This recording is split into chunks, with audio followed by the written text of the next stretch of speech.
Hi, I'm Ulysses, And I'm James. and this is Comics Odyssey. And James, I've been meaning to ask you, how's it going with your novel? I just ordered my very first novel. I'm very excited. Thank you very much for asking. I just ordered my first proof, and it will be sent. It should be arriving on Monday. I've been working on this bad boy since 2023. I'm very So, when you get a proof like that, that's you get to like take a look at it, make sure that everything looks right. Or is there any other editing that needs to be done after that, or what's the next step after? This would be it. It should be up on Amazon by Sunday. But Okay. I'm not going to do any marketing or promoting for it really until I finish the proof and make sure that everything looks right. It was really tricky. This is going to be the opposite of interesting, but I have to say it. If you're going to be getting into this, it's really tricky. I did all this time. I probably put 30 or maybe as many as 50 hours into formatting the book beforehand, just on my computer.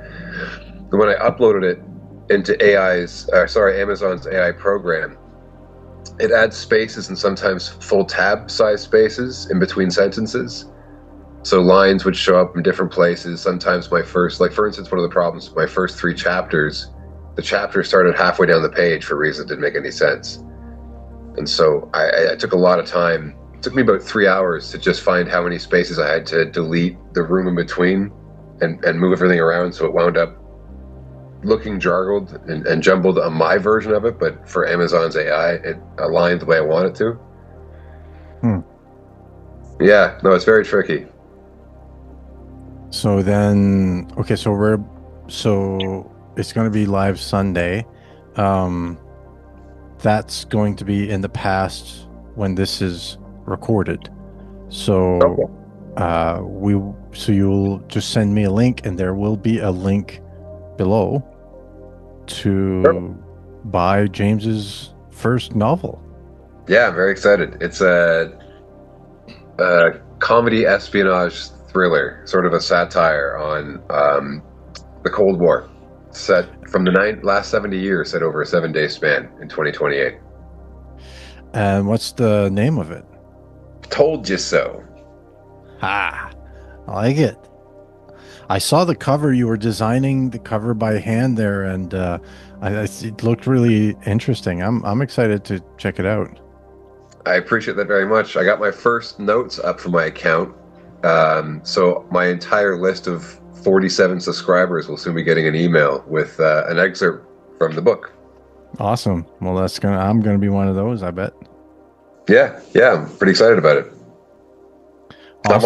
also very excited about this Batman the Killing Joke by Alan Moore and Brian Boland. Brian Boland is one of the greatest effing artists to ever hold a pencil or an ink pen of whatever kind. I'm not sure he uses.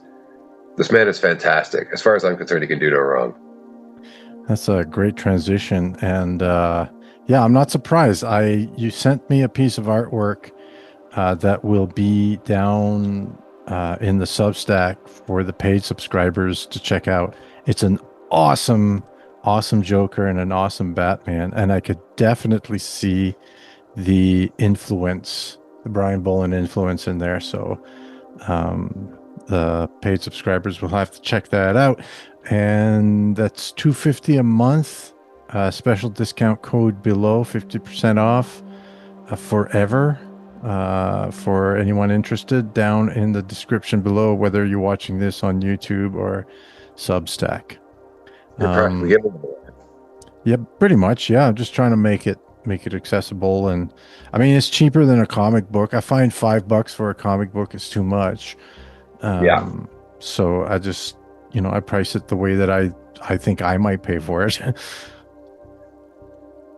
So I got this in here, DC Finest Batman, The Killing Joke, and Other Stories, which tells you how important in DC Comics publishing history this story is, because they tell you the name of that story, and there's other ones too.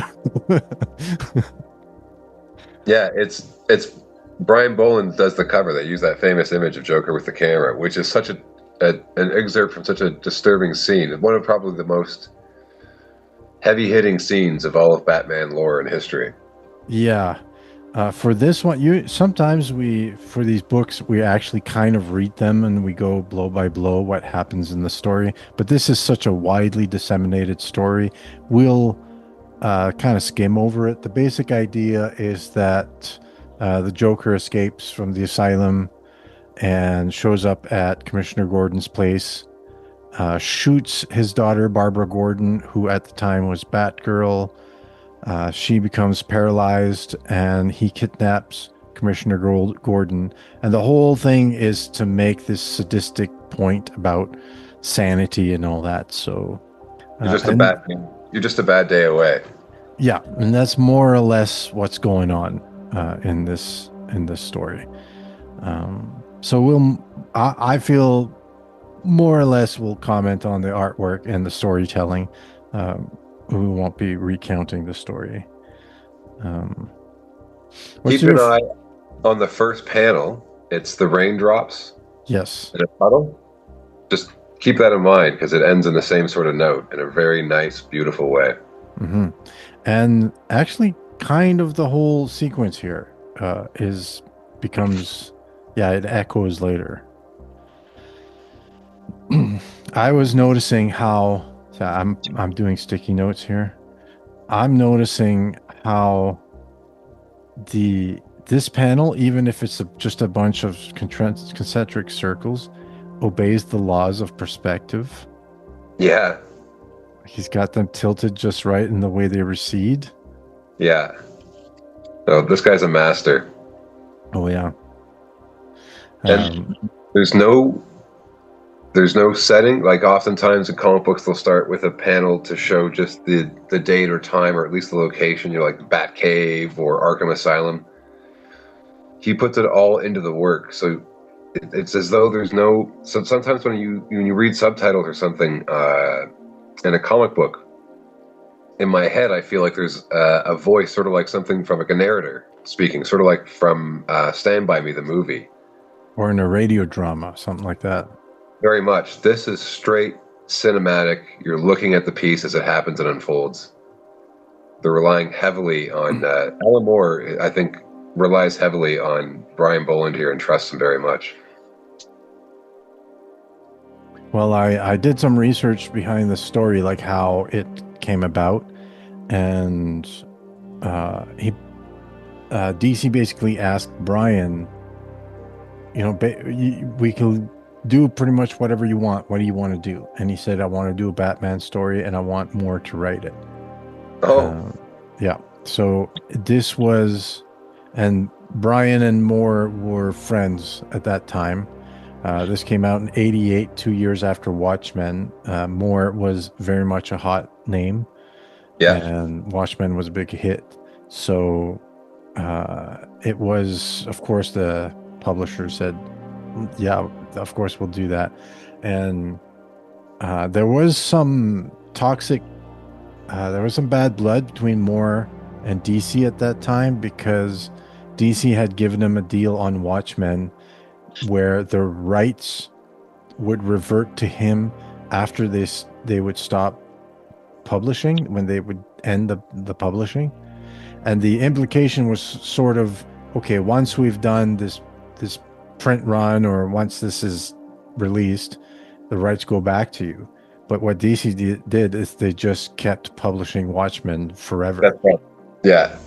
Yeah. They eventually made toys, and he was completely opposed to that in the get-go. And after 30 years, DC just said, if I get this correctly, we've kind of changed the deal for long enough. Why not just go that last full step and make toys out of the situation, which he was completely opposed to. Same for the movie. Yeah. So Yeah. he was kind of upset at that time, but I get the sense from the interviews I've read that he sort of felt like he had to do this for Brian. Oh, cool. I didn't know that. Yeah, that's my sense of, like, from Brian's side. Of course, Moore didn't talk about it. Moore has talked about this story, but more or less he says like he doesn't like the story. He doesn't think it's it's a good his best work. Yeah, I recall reading something about how he thought it was too much. He had Joker break too many rules of storytelling, and it was pandering in a way. He Mhm. could have made Joker just as evil without going as far. Yeah. But the DC universe, I mean, they really, like you said, just it's among Batman's greatest tales. They have the picture on the cover. Um, Mm. Barbara becomes Oracle for a long time after this. I mean, they really became part of Batman canon and lore. Yeah, actually, I have this series, Batman No Man's Land, where that comes in the 90s. So this was the Killing Joke was in 88, and the repercussions here are still that Barbara is still in a wheelchair and is still the Oracle.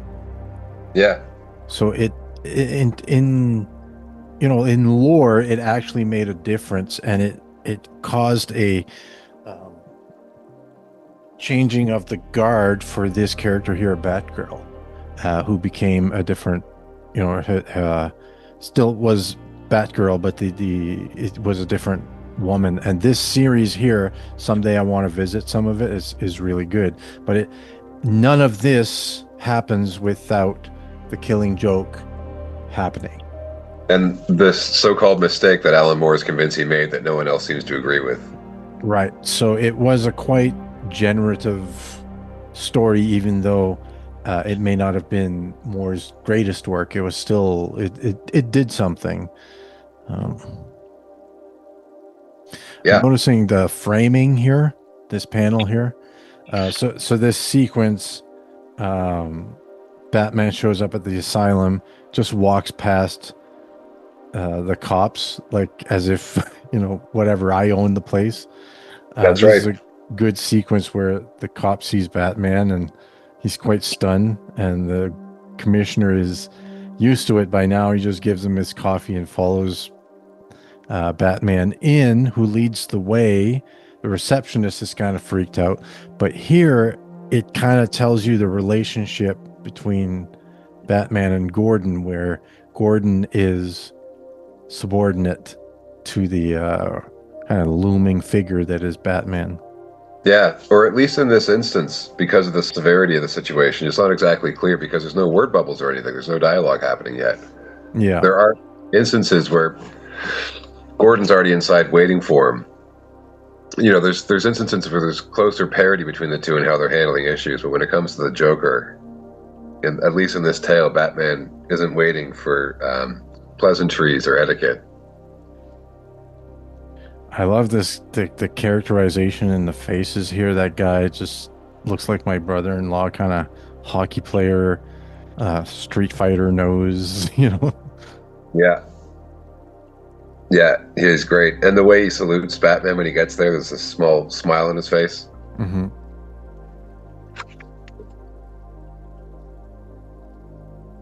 And Um, you don't even see Joker at first; you just see the white hands and the cards, and you kind of already know. yeah. I do feel there's an error here where there wouldn't be wooden chairs in a prison cell with like maximum prison cell with Joker in, That's a good point. but it's a really good atmospheric because when he pulls the chair here, because it's a wooden chair, you can really kind of hear this panel Yeah, yeah, because we're familiar with a wooden piece of furniture getting pulled across like a hard surface like this. Eh? a very distinct sound. I tried to figure out what he was actually doing here. It looks like he's playing solitaire, but it doesn't seem to be obeying the laws of solitaire. He might be playing hearts by himself. Hmm. Yeah, you might be right. This is a good panel here, like showing the opposition. So that through the jail cell, through the prison bars, and you've got panel within a panel. Yeah, and it sets Uh, it up in the panel before. It's the two of them. Up close, the close shot is the two hands with the cards being laid down by Joker, and in the distant background you barely notice Gordon as a silhouette looking through the bars, and the very next shot is a sight through the bars from his perspective. It's kind of like this. Excuse me. So Yeah, Gordon's the legit is the legitimate, force of law here, and this is a kind of a theme, and but he's overshadowed by the vigilante. I can't help but feel that this looks a lot like, that kind of thing, right? yeah, From Watchmen, the six-panel grid, the a lot of symmetry in the shots, the way the shots are composed. Um, yeah.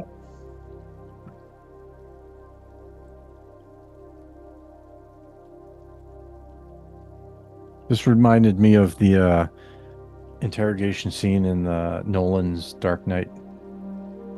Yeah, likewise. Boland does the faces; they look like very kind of rubbery almost. Oh, it's that face pops so much. It really shows. It's the first thing your eyes see when you turn the page. Hmm. There's a contrast between the way this guy is drawn. He looks like the Joker, but the Joker here is so caricaturized. Yeah,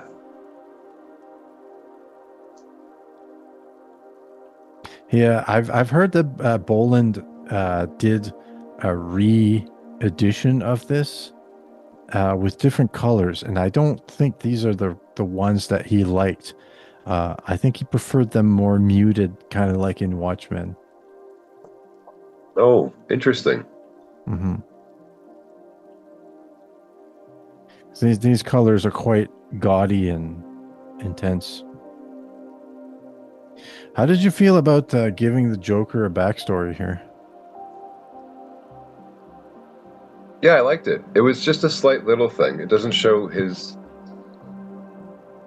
I liked it. See, I like I'm not sure Nolan. about it. I'm not Like, a big fan of it. I think Nolan did it best, where he doesn't have one backstory. He hasn't settled on it. They could all be true. They could all be wrong. Hmm. Well, they can't all be true, but yeah. But he uses some of these in those. I think he draws the movie, the second Nolan movie draws from this book as Uh, source material. I'm sure. So he puts the death of this guy, death by Joker, on the last panel, which is, the intuitive thing to do. But this is the pitfalls of working within set page counts, where there's when you're an independent comic maker, you kind of choose how many pages. He Yeah, couldn't really plan that as a page turn, right? that's what you'd want for sure. Is the end page. Maybe there Yeah. was an advertisement or something he was working out or something, but for sure you'd want the last panel of the page to be the death, and the very next one. Yeah, Because this whole thing's a tease, like, oh, what did he do to this guy, right? yeah. And then you want to turn the page, like, oh, that's what he did. This helped me out because I'm currently working on caves in my comic and images of the Bat Cave.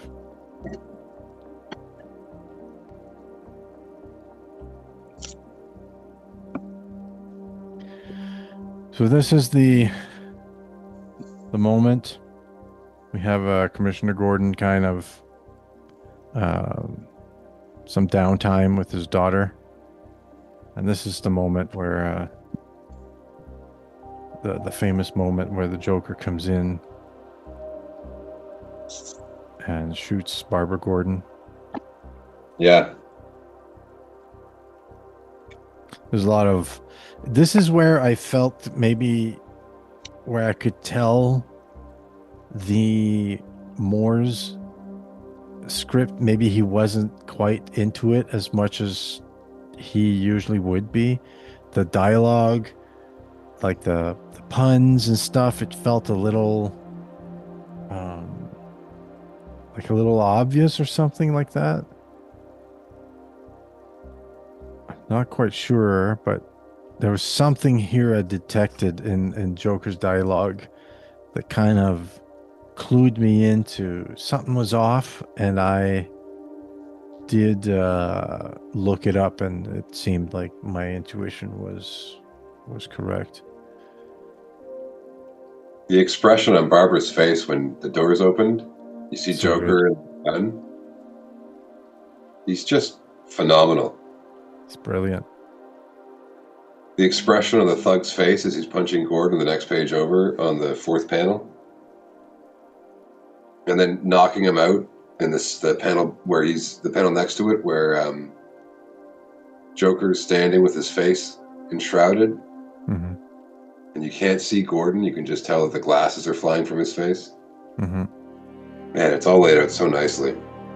It's quite disturbing. It's a disturbing thing. There was some controversy about it because it's gross. It's a gross scene. Like the Joker is, he undresses her and takes pictures and stuff. It's really gross. You're hoping that's all he does. Yeah, for real. I mean, there may be it is a weird thing with Moore that there's a big fascination with non-consensual sexual relations, shall we say. Yeah, It's a little bit concerning if you if you ask me, but yeah. it's a great way to make a villain. I mean, it's hard to think of something that you automatically get violence, you get a violation of somebody's Yeah. closest boundaries. You can really frame a villain, but this is the third book I can think of. Yeah. Where that happens. Yeah, Mhm. you There's can't some lean on good the thing too often. there's a yeah, after a while you start to wonder like why is he revisiting this one specific thing over and over? Like this I don't really get this whole thing with the shrimp that was kind of weird, but it keep it keeps coming back to the shrimp in this scene. Yeah, I think he's.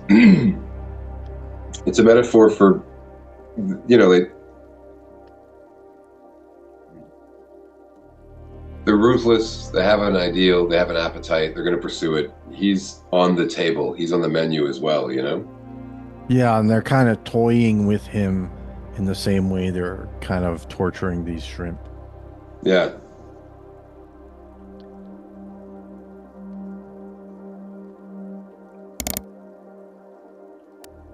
This panel I thought was so great.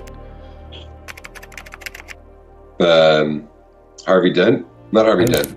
yeah, yeah, that's not Harvey Dent, it's Bullock. Bullock. Thank you. Yeah. Yeah. Yeah. I feel like I can smell this guy. Yeah. He reminds me of a dirty, overweight Columbo Mm, series. He it's, does the face well. The Batman face just above that, scowling, yeah. and the look of terror in Barbara's eyes, and the panel the next page over. I feel that Ethan Van Sciver owes a lot to Brian Boland. You can really see the influence here. I was thinking the exact same thing. And Jason, I always forget his name. Is it Fabik? Fabik? Oh yeah. I could see a lot there too.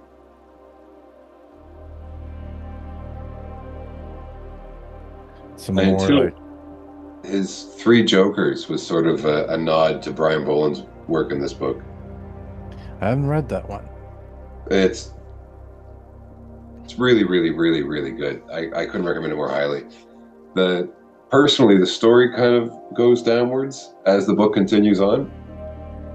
The first issue is one of the best things. I was so into it. Every single panel, I was like, I was on the edge of my seat reading it. And it's still a great story by the end, but it didn't draw me in the whole way through. But the artwork is very reminiscent. The line work is so particular and focused, and there's so much precision in it. You can tell there's so much care.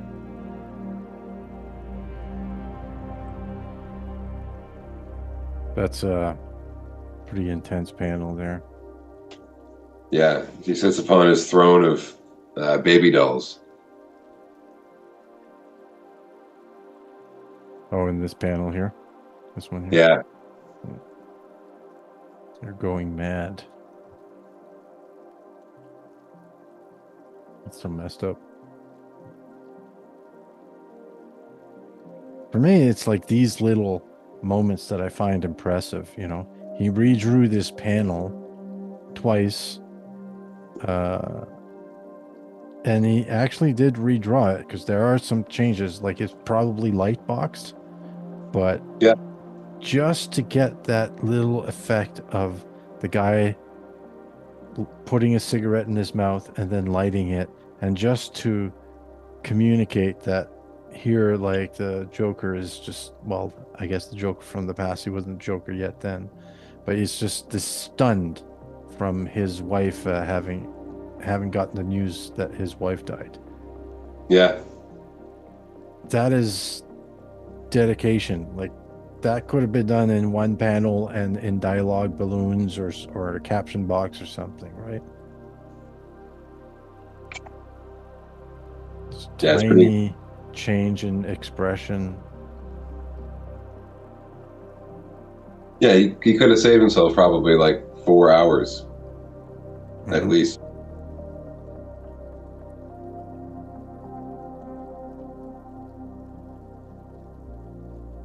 Yeah, like these colors here, I can see why he would want to revisit that. I don't think that really something something off about that. Like too, vibrant, too pukey. Yeah, I'm looking at yours. I've got the different version, the toned Okay. down. Yeah, Okay. Also, I this is printed on glossy paper, so it's not going to come out the same way. yeah. The expression on the page to the bottom right on the first page where he leans forward and you can see the people in the background smiling at him. Mm-hmm. It The guy's so good, man. Brian Boland just captures the emotion of the character. Mm-hmm. Sympathize. You can't help but to sympathize. It's the reflection of complete loss. And there's also a sense of there is a rage in there with the Yeah, hands. Like there's a tension. yeah. Good call.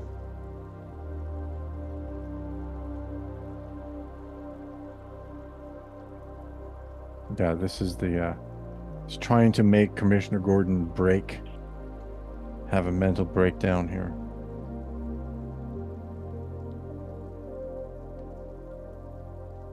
Well, Joker sings his song. Yeah, it's a kind of a vaudevillian sounding kind of a song. I've read this so many times. I've come to hear something like a Willy Wonka song, Oh yeah. but a really dark version of it. Yeah, This is Batman investigating. He just grabs a poster of the Joker, and he goes around town, basically uh, he's interrogating extract. a bunch of guys, perhaps mafia guys at a casino, Penguin in jail, a bunch of Yeah. hookers.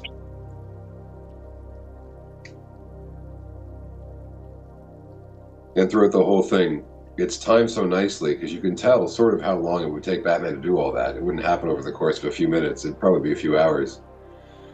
And to show you what the depth of what Gordon's being put through, every line of panels starts with another room that he's being forced to go through.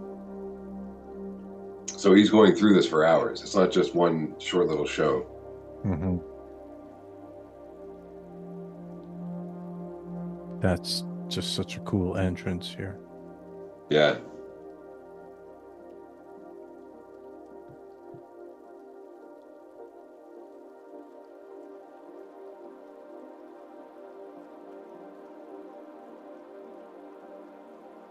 This whole Red Hood thing I felt was a little bit like an editorial thing. It feels a little bit wedged in. Uh, like, but I'm not super familiar with the whole. I know Red Hood was like an old character back from the golden age of Batman or something like that. And they're weaving in the origin of the Joker with it. So, Yeah, yeah. No, it's this is also from the Tim Burton movie. oh, it is. Well, I don't know that. I just see Joker getting plunged into the chemicals. The setting looks very similar to what he used. Yeah. So the Tim Burton movie, what year would that have come out? Uh, I don't know.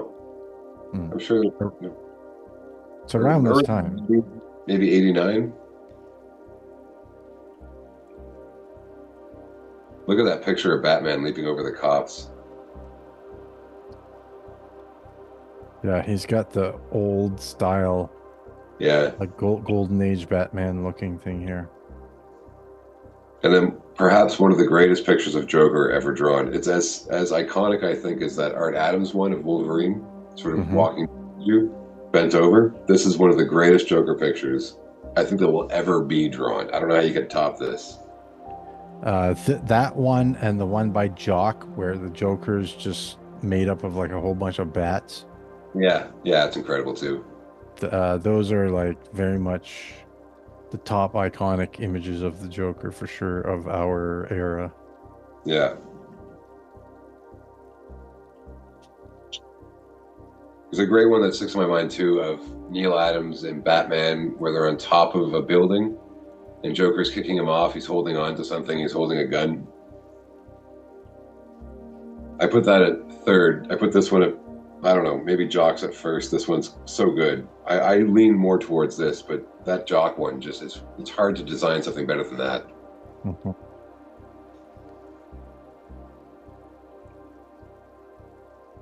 Now you can tell the time period sort of that they have it placed in by the Batmobile, the design of Mm, it.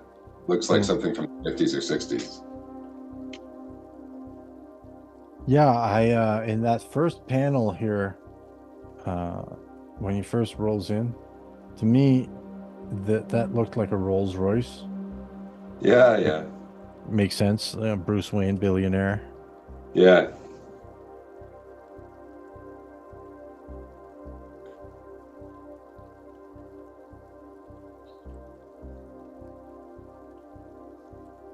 It's great that everybody throughout the entire issue is terrified of Batman to some degree, except for Gordon, but he still sort of has to keep up with him at the beginning of the issue. But the officer's kind of intimidated, the secretary.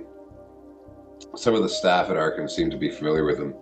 But throughout the book, I mean, even in this panel here at the top of the right-hand page, um, on the one before, when he shows up in that giant Batmobile, everybody's scurrying from him, and then there's just Joker standing there, who's completely immune to Batman's fear effects. He might even be attracted to it. Yeah, he might even be attracted to it. To me, it looks like he's enjoying himself here, right? Yeah, It's like, oh, finally, a challenge. he's just so much fun.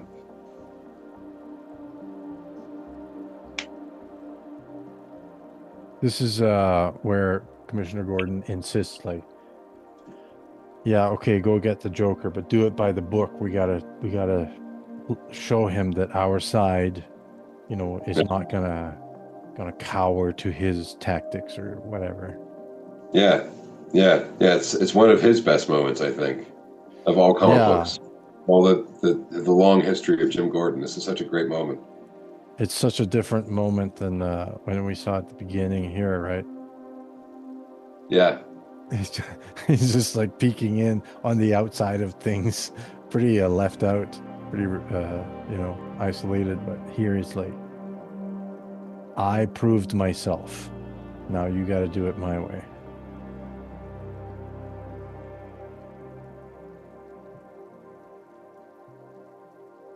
yeah.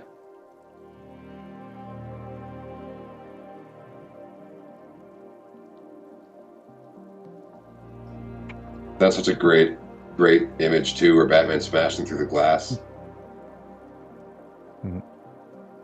This is a good angle here too. Joker's walking over the camera angle, Yeah. and And then then right afterwards, the camera angle's the opposite. yeah, it's just it's a really good choice to express the chaos and the madness, right? Yeah. Yeah, he looks demonic in the first panel of the page, and it's just the shadow. Kind of looks like a demonic Elvis or something. I like these colors. Oh, I love that. He pulls the mask down. It's the visually, it's done so nicely, and smashes the board over his head. You can still see the mask pulled down. And he's so patient and disciplined. Brian Boland. Mm-hmm.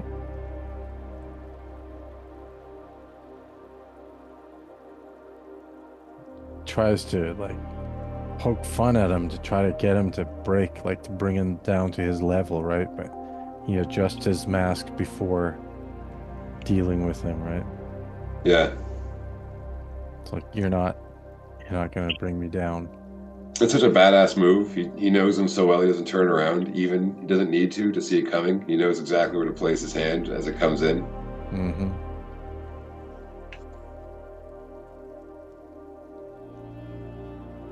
And the trick gun is a classic.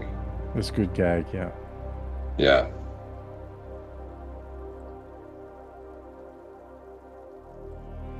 This ending here where the Batman and Joker kind of share a quiet, vulnerable moment is a bit odd, but it kind of works. yeah, yeah. It certainly works in context to The Dark Knight Returns and how they basically nearly kill each other.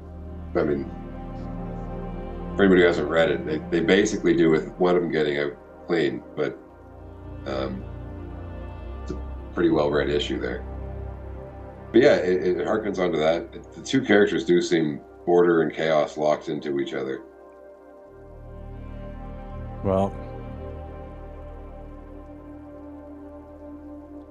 here Batman's trying to propose like a path to rehabilitation, right? Yeah, yeah, And this is Joker's real face. This is who he really is, right? In response to rehabilitation. yeah. He looks scowling and petty and offended and annoyed. No way you're rehabilitating me. Yeah, Forget about it. and then he tells a great joke. Yeah. You know, I'd heard this joke when I was a kid. It was a Newfie joke.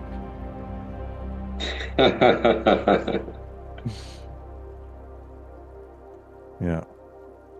And here, these three panels, which you alluded to at the beginning, and I'll flip to the Yeah, beginning here to show 1, 2, 3.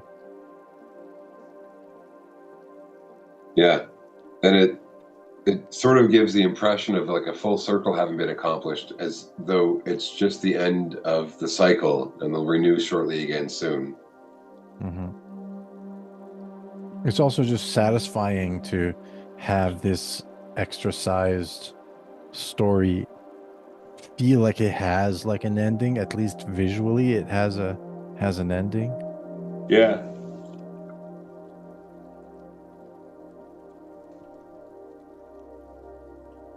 And that's it. That's the Killing Joke. I mean, when I reread this just recently for the show and was amazed by the Brian Boland, of course, but didn't like it as much as I remembered it. I felt like there was some odd bits and it didn't live up to the hype that I had in my own mind. But you know, this may not be the fault of the writer or anything like that. Might just be a psychological thing. it was the colors. It could be. There were some things in the dialogue I felt it just didn't come off quite as sincere. It just didn't come off sincere in Joker's dialogue for something, but maybe that's the point, right? Hmm. I'm looking forward to looking through these. There's one here I wanted to show you. Look at this. Wow. This is a graphic novel that's reprinted here, and this is the cover. Mike Barr and Jerry Bingham. I've never heard of this. Son of the Demon. Me neither. Wow. Wow, that's incredible. This looks great. So looking forward to reading that. So yeah, there you have it. The Killing Joke by Alan Moore and Brian Boland, written when Alan Moore had some feelings about DC. May have done a favor for his friend Brian Boland, but later just disavowed everything DC and kind of everything comics. In this interview I read with Brian Boland, he says that The Killing Joke is kind of a bittersweet memory for him because he felt it was a great accomplishment in his career, but he felt that he kind of lost a friend over it. So, The Killing Joke. Maybe that's a bit of a punchline. Yeah. So that's the show. Thank you for everyone for listening. Do like and subscribe. Check out the links down below. Consider sending us a bit of pocket change. $2.50 a month discount link below to the Substack subscription. We do provide extra content, sometimes extra video or additional articles that come with the videos. In this one, there's an awesome drawings of the Joker and Batman that James did that I'm going to put below, and they're amazing. They're awesome. So go check those out, and yeah, that's it. Thanks, everybody.